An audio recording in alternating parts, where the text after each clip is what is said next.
L-eks kap nazzjonalista Adrian Delija xejjen il-kritika tal-kap nazzjonalista Bernard Grech fil-konfront tiegħu.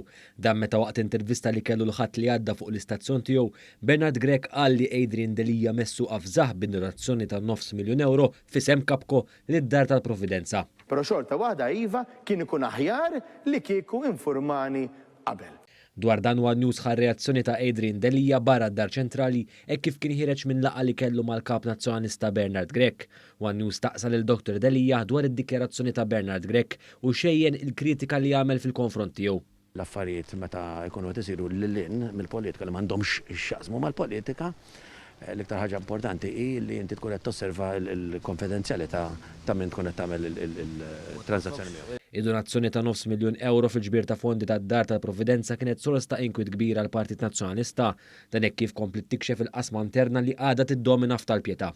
Fil-fatt l-establishment tal-Partit Nazzjonalista u l-intefa' bruħu ġismu wara Bernard Grech fit-tellieqa għatmun tal-istess partit attakka bl-aħrax lil Adrian Delija dwar din id-donazzjoni. Fost dawn kien hemm Godfrey Leone Ganado, Wayne Hewitt u l-ex Chief of Staff ta' Austin Gatt Manuel Delija.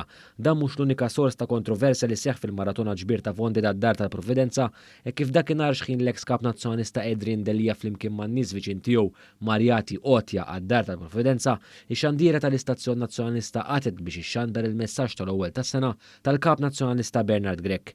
Din il-mossa ma niżlet xejn tajjeb ma' bosta li urtaw ruhom l Delija inqata' biex jidher Bernard Grech.